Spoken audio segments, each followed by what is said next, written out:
আমার দিদুনের পছন্দের সমস্ত রান্না ওখানে করেছে। যতই আজকে পুনেতে থাকি, মনটা তো সেই কলকাতার মাঝেরহাটির বাড়িতেই পড়ে রয়েছে। আর দিদুনের মায়ের হাতের নিরামিষ রান্নাগুলো ছিল অতুলনীয়।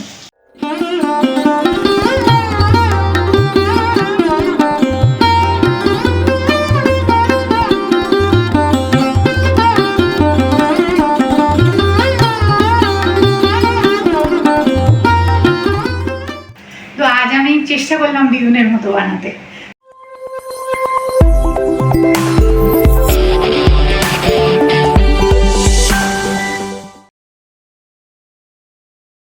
ভেরি গুড আফটারনুন সকলকে, ওয়েলকাম ব্যাক টু গানি আড্ডায়। আশা করি সকলেই সুস্থ আছো। আমরা ভালো মন্দ মিশিয়েই আছি। তা আজ তো আমার দিদুনের কলকাতাতে কাজ হচ্ছে, মানে আমার মা করছে শ্রাদ্ধের অনুষ্ঠান বাড়িতেই। তো ঠাকুরমশাই জেঠু এসেও গেছে, বসেও পড়েছে। কাজ এখন প্রায় অনেকটাই শেষের দিকে। তো ব্রাহ্মণ খাওয়াতে হয়, তো মা আলাদা করে আর কাউকে বলেনি। ঠাকুরমশাই জেঠুর সাথে আমাদের খুব ভালো সম্পর্ক। মা বলেছে, দাদা আপনি কাজ হয়ে গেলে একটু খেয়ে যাবেন, তাহলে আমার একজন ব্রাহ্মণ খাওয়ানো হয়ে যাবে। মা আজকে আমার দিদুনের পছন্দের সমস্ত রান্না ওখানে করেছে। আমার দিদুন তো শীতকালের সবজি খেতে খুব ভালোবাসতো। শীতকালের সবজি সকলেই ভালোবাসে, বিশেষ করে মূলো। সেই মূলোর শাক থেকে শুরু করে মূলোর ডাঁট কিছুই ফেলতো না, মূলোটা তো বাদই দাও। তা মূলো ছেচকি, মূলো শাক ভাজা, বেগুন ভাজা, পালং শাকের মূলো দিয়ে ঘন্ট, ছোলার ডাল, আলু পনিরের তরকারি। তাই এই সমস্ত কিছু মা ওখানে করেছে। আজ সব খাবার দিদুনের সামনে সাজিয়ে দেবে এবং সন্ধ্যাবেলা হলে ওগুলোকে জলে ভাসিয়ে দেবে। মা আর ভাই গিয়ে জলে দিয়ে আসবে। আর ঠাকুরমশাই জেঠু কেউ ওই খাবারই দেবে, সাথে লুচি আছে। তো আমরা তো বাড়িতে, জানো তো, কাউকে এই শ্রাদ্ধ অনুষ্ঠানে কাউকে নিমন্ত্রণ করে বাড়িতে খাওয়ানোটা না আমার ঠিক ভালো লাগে না। তো আমার বাবা যখন আমাদেরকে ছেড়ে চলে গেছিল, শ্মশান যাত্রী বন্ধুরা যখন এসেছিল আমাদের বাড়িতে শ্রাদ্ধের দিন, আমি শুধু তাদেরকে দুটো করে জল মিষ্টিই দিয়েছিলাম। আমি কিন্তু লুচি আয়োজন বা ভাতের আয়োজন কিছুই করিনি। মানুষ চলে গেলে অন্য লোক যখন তাদের সান্ত্বনা দিতে আসে বা ধরো তাদের পাশে দাঁড়াতে আসে, সমবেদনা জানাতে আসে, তখন সেই লোকগুলোকে আবার একটা দিনে ডেকে ওই পাত পেরে খাওয়ানোটা আমার ঠিক পছন্দ হয় না। তাই আমার দিদুনের কাজেও আমরা সেরকম কোনো কিছু করিনি। বাড়িতে মিষ্টি রাখা আছে, যারা আসবে মাকে বলেছে একটু জল মিষ্টি দিয়ে দিও। যতই আজকে পুনেতে থাকি, মনটা তো সেই কলকাতার মাঝেরহাটির বাড়িতেই পড়ে রয়েছে। কলকাতার মাঝেরহাটি বলা ভুল হবে।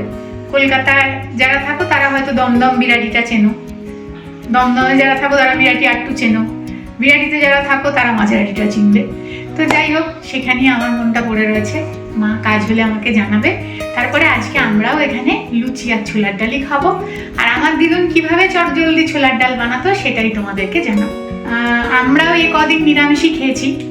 কাল থেকে আমরা টুকটাক যা ওই পেঁয়াজ রসুন মাছ মাংস খাওয়ার মন এখন নেই, যতদিন করা যায় আর কি। ঠিক আছে, চলো তাহলে শুরু করি। প্রথমে আমি ডালটাকে সিদ্ধ করে নেব। ছোলার ডালটা কালকে রাতেই ভিজিয়ে রেখেছি, এটা এবার সিদ্ধ করে নেব। তো একটা অর্ধেক দারচিনির টুকরো, একটা এলাচ আর একটা তেজপাতা আর সামান্য লবণ দিয়ে ডালটা সিদ্ধ করে নেব।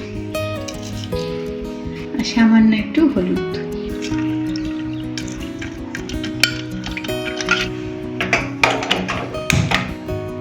ডালটা সিদ্ধ হয়ে গেছে। এবার এই তেজপাতা আর গরম মশলা দুটো তুলে নেব। এলাচটা বোধহয় তলায় চলে গেছে, পাচ্ছি না। ছোলার ডাল সিদ্ধর সময় যদি এই একটা তেজপাতা, একটু দারচিনি আর একটু এলাচ দেওয়া হয়, ডালটা থেকে একটা খুব সুন্দর স্মেল আসে। দিয়ে দেবো অল্প পরিমাণে তেল। বেশি তেল কিন্তু ছোলার ডাল রান্নায় দেখতাম দিদুন দিত না, অল্পই তেল দিত। আর দেবো একটু জিরে শুকনো লঙ্কা ফোড়নে। সাথে হিং থাকলে হিং দিতে পারো, যেমন আমি আজকে একটু দেবো। যাদের বাড়িতে থাকবে না তারা স্কিপ করে দিই। আর দেখতাম দু রকম করে নারকেল কাটতো।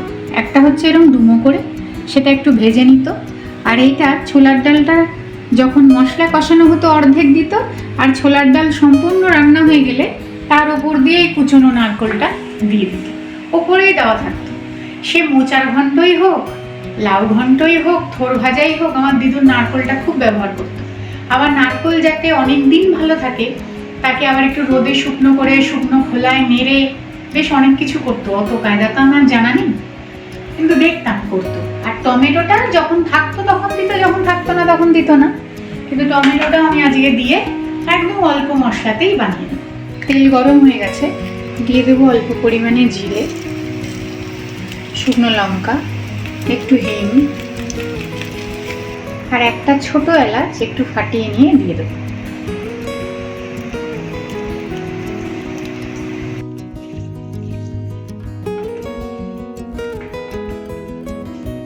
ফোড়নটা ভাজা হয়ে গেছে, এবারে আমি টমেটোর টুকরোগুলো দেব।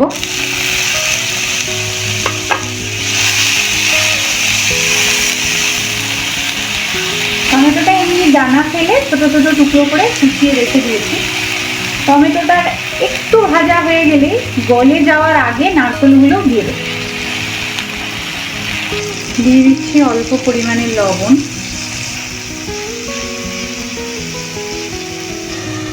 একটু চাপা দিয়ে দিলাম। টমেটোটা সামান্য মজে গেলেই কেটে রাখা ছোট ছোট এই নারকেলের টুকরোগুলো এবার দিয়ে দেবো। টমেটোটা পুরো গলা অবধি অপেক্ষা করব না, তার আগেই দিয়ে দেবো নারকেলগুলো।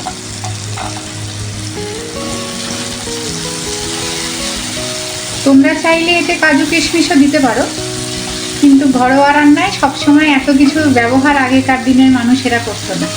নারকেল থাকা মানেই রান্নায় একটা প্রধান ইনগ্রেডিয়েন্টস থাকতো।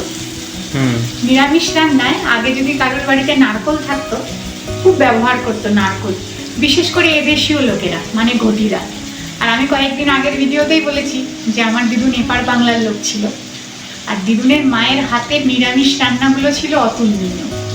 যদিও আমার সে রান্না খাওয়ার সৌভাগ্য হয়নি, কিন্তু আমার মায়েরা তো খেয়েছে, শুনেছি তাদের থেকে। আর দিদুন কিন্তু মায়ের থেকেই দেখে যেটুকু শিখেছে, তাই সব রান্নাতেই চেষ্টা করতো নারকেলটা ব্যবহার করতে। দিদুনের হাতের রান্না আমি খেয়েছি, বেশ কয়েকবার খেয়েছি। আমি খেয়েছি। বড়ার একটা তরকারি করতে খুব সুন্দর। কিছু কিছু রান্না, যেমন ধরো কিছু না, একটা নর্মাল আলু সিদ্ধ ভাত গোবিন্দভোগ চালের এত সুন্দর বানাতো, আমি আজও অব্দি অত ঝরঝরে গোবিন্দভোগের ভাত করতে পারিনি। তারপরে কিছুই না, শুধু তাতে আলু সিদ্ধই থাকতো। হ্যাঁ, একটা টমেটো পুড়িয়ে একটা ভর্তা করতো, বা অনেক সময় ধনে পাতা টমেটো একসাথে একটা ভর্তা করতো, কি ভালো যে লাগতো। বলে না, হাতের একটা ব্যাপার থাকে, সবার হাতে সেই স্বাদ আসে না, সেই হচ্ছে ব্যাপার। তুমি বলেছিলে না মোচার ব্যাপারটা জানবে দিদুনের থেকে? আর হলো না। তা আমরা যখন খালকিতে গেলাম না, ওই বাঙালি দোকানটার সবজির দোকানের খোঁজ পেয়ে, সেদিন তো আমাদের যেতে যেতে বিকেল হয়ে গেছে। এবার আমরা মোচাটা সেদিন ভালো পাইনি। তা আমি বললাম, তুমি পরের বার যখন আসবে মোচা ভালো পেলে নিয়ে যাও। আমি দিদুন খুব সুন্দর ছোলা দিয়ে মোচা করতো, এত ভালো লাগতো। মাঝে মাঝে বড়া ভেজেও তাতে মেশাতো, কিন্তু ছোলারটা আমার বেশি ভালো লাগতো। আমার একটা জিজ্ঞেস করা হলো না গো। এবার ওই মনে করে করে স্মৃতিচারণা করে করেই আমাকে বানাতে হবে মোচাটা। তারপর আমি যখন প্রথম এখানে আসি, এখানে তো কাঁঠালি কলা পাওয়া যায় না, এখানে না এরকম লম্বা লম্বা আমাদের ওখানে সিঙ্গাপুরি করার মতো কলাই পাওয়া যায়। তো এখানে থোর মোচা একদম ভালো না, মানে থোর মোচা ব্লিঙ্কিটে বলো বা কোথাও অর্ডার দিলেই আমি দেখেছি মোচাটা না তেতো বেরোয়। আমি দিদুনকে একদিন বললাম, তুই মোচা নিলেই তেতো বেরোচ্ছে। বলে, তুই আগের দিন রাতে কেটে একটা চুন একটু সাদা কাপড়ে ভিজিয়ে ওই মোচাটা জলের মধ্যে সারা রাত ভিজিয়ে রাখ, সকালবেলা উঠে মোচাটা সিদ্ধ কর। সত্যি সত্যি কিন্তু চুন ভিজিয়ে রাখাতে মোচার কষ পুরো সরে গিয়ে মোচা আর তেতো ছিল না পরের দিন। এই টিপসগুলো আর কে দেবে আমার? কেউ জানেনি। নারকেল কিন্তু কড়া করে ভাজবো না, এই টমেটোর সাথেই নারকেল যতটা ভাজা হয়। শুধু এতে লবণ দিয়েছি, আর তো কিছু দিইনি। হলুদ এবং সামান্য লঙ্কার গুঁড়ো যাই দেবো না কেন, ডালটা দেওয়ার পরে দেবো। দিয়ে দেবো এবারে ডালটা, আর এই পর্যায়ে দেবো অর্ধেকটা এই কুড়োনো নারকেল।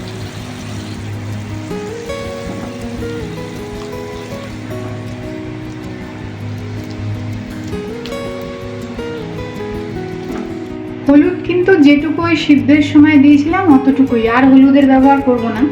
দিয়ে দেবো সামান্য কাশ্মীরি লাল লঙ্কার গুঁড়ো।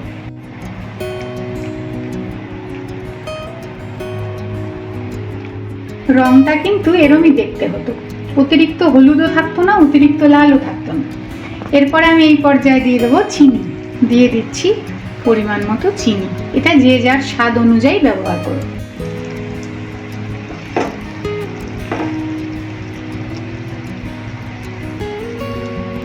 সামান্য পরিমাণে দিয়ে দেব লবণ।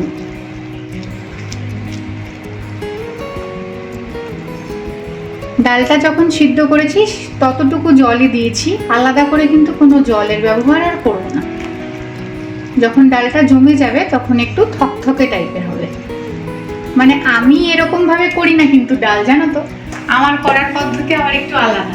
তো আজ আমি চেষ্টা করলাম দিদুনের মতো বানাতে, তাই ঠিক সেরকম যে মানে ব্যাপারটা দিদুনের হাতে আসতো আমার হাতে তো আসবে না, কিন্তু দেখতে অন্তত যেন সেটুকু লাগে, তাই আমি আর জল টলও দিচ্ছি। ঢাকনা চাপা দিয়ে আরো 5 মিনিট মতো একটু ডালটা হতে দিয়েছি। এতে কি হয়েছে দেখো, কিছু কিছু এরকম গলে গেছে আর কিছু কিছু দানা দানা আছে। তো এরমই থাকতো, সব ডাল কিন্তু গোটাও থাকতো না, সেই কারণে আমি একটু ফুটিয়ে নিলাম। এরপরে দিয়ে দেবো একটু ভাজা জিরের গুঁড়ো,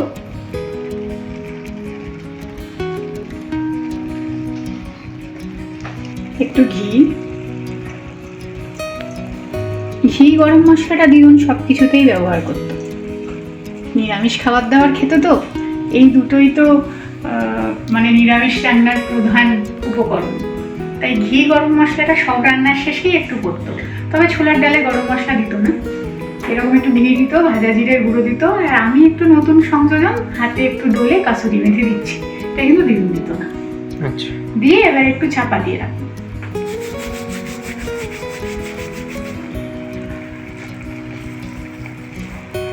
গ্যাসের ফ্লেম বন্ধ করে দিলাম।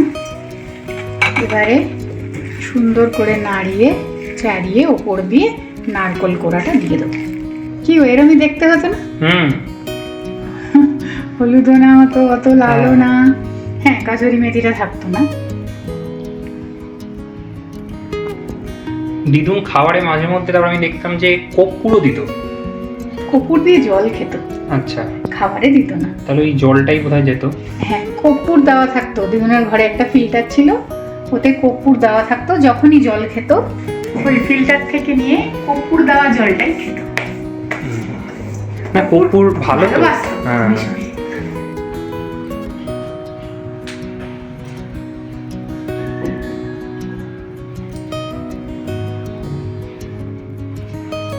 ঠিক এইভাবেই নারকোল কোড়াটা লাস্টে দিত। ডালটা যখন ঠান্ডা হয়ে একেবারে থকথকে হয়ে জমে যেত, এরকম কেটে কেটে বাটিতে দিত, আর ওপরে নারকোল কোড়াটা থাকতো। মোচার ঘন্টার ক্ষেত্রেও তাই, ছোলার ডালের ক্ষেত্রেও তাই। ব্যাস, এবার এটাকে আমি চাপা দিয়ে রাখি, দিয়ে কটা লুচি ভেজে নেবো।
লুচি ছোলার ডাল রেডি।